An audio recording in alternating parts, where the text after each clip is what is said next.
নমস্কার, সবাই কেমন আছেন? আশা করি সবাই খুব ভালো আছেন, আমিও খুব ভালো আছি। তো চলুন প্রতিদিনের মতো আজকে ব্লগটা এখন থেকেই শুরু করি। আজ বৃহস্পতিবার আর অনেক দিন পর আজকে মনে হলো আমি পুজোটা সারি। বিশেষ করে আরোই বাড়িতে নেই, স্কুলে গেছে, আর ওর আসতে অনেকটাই দেরি, আর তখন এসে স্নান টান সেরে পুজো করতে ওর আর ভালো লাগবে না।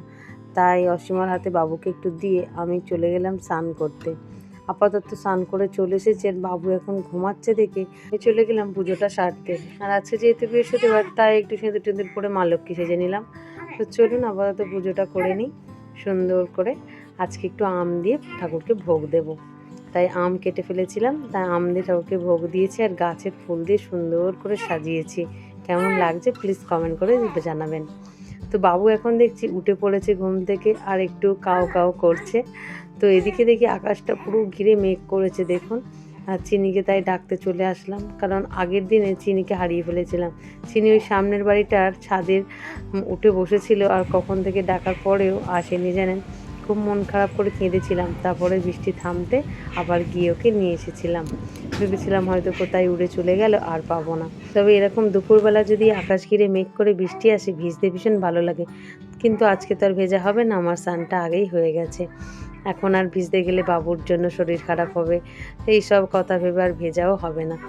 যাই হোক, চলুন আর কি করা যাবে। মন খারাপ করে ঘরে চলে আসলাম, আর টিপটিপ করে বৃষ্টি শুরু হলো। আর যেহেতু বৃষ্টি আসছে তাই জামা কাপড়গুলো তুলে নিয়েছিলাম, আর এগুলো আজকে একটু ধুয়েও দিয়েছিলাম। এগুলো একদম নতুন, এই রিসেন্ট দাদা নিয়ে এসেছিল বাবুর জন্য। তো দাদার দেয় জামা দুটো এত সুন্দর, আমার এত পছন্দ হয়েছে। তো সামনে যে জামাই ষষ্ঠী আছে অনুষ্ঠানটায় আমি ভাবছি বাবুকে এটা পরেই নিয়ে যাব। তো আপাতত এগুলো আছে একটু ধুয়ে দিয়েছিলাম, কারণ নতুন কোনো জামাই আমি বাবুকে পরাইনি, সবটাই ফার্স্টে একটা ওয়াশ করে নিয়েছি। তো যেহেতু ওটা কেমন একটু মুড়ে টুড়ে গেছে, তাই ওটাকে ভাবলাম একটু ইস্ত্রিও করে নেব। আর বাবুকে আজকে একবার পরিয়েও দেখলাম, বাবুর জন্য এখন একদম পারফেক্ট ড্রেসটা। তো যাই হোক, চলুন খাওয়া দাওয়া শুরু করি। দুপুরবেলা আজ তো নিরামিষ, একটু ছোট সোয়াবিন হয়েছিল, আর সাথে একটু চিচিংয়ের চচ্চড়ি আগে থেকেই তুলে নিলাম প্লেটে, কারণ এগুলো সব নিরামিষ করে রেখেছি রাতের খাবারের জন্য। আর ব্যাস ভাতটা নিয়ে নিলাম, তো লেবুর রস দিয়ে নুন দিয়ে সুন্দর করে মাখিয়ে ভাতটা খাই। চলুন, তবে নিরামিষও এরকম টুকটাক তরকারি থাকলে, ডাল হলেও গরম গরম ভীষণ ভালো লাগে। তবে আজকে আর কিছুটাই গরম নেই, আর গরম করার সময়ও নেই। বাবু এখন আপাতত একটু ঘরে খেলছে, তাই সেই ফাঁকে আমি খেতে চলে এসেছি। লেবুর রসটা প্রথমে নিংড়ে নিয়েই আমি চচ্চড়ি দিয়ে ভাতটা মাখছি। যেহেতু নিরামিষ, লেবু না হলে আমার এমনিতেই চলে না, তো আজ তো একদমই চলবে না। তো চলুন খাওয়া দাওয়া শুরু করি। তবে খেতে দুর্দান্ত স্বাদ হয়েছিল জানেন, খুব ভালো লেগেছে আজকে নিরামিষ খাবার খেতে। তবে অনেকেই আছে নিরামিষের দিনে আমদুধ খায়, আমদুধ দিয়ে ভাত মেখে খায়।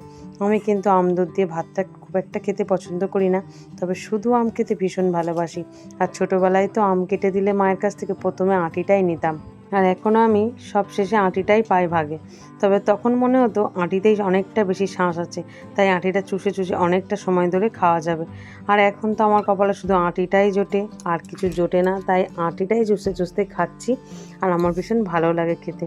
চলুন আম খেতে খেতে ভিডিওটা আজ এখানেই শেষ করছি। আগামীকাল একটি নতুন ব্লগে আবার দেখা হবে। সবাই সুস্থ থাকবেন, ভালো থাকবেন, সবাইকে ভালো রাখবেন। আর ভিডিওটা কেমন লাগলো অবশ্যই কমেন্ট করে জানাবেন। ভালো লাগলে একটা লাইক সাবস্ক্রাইব করে পাশে থাকবেন। টাটা।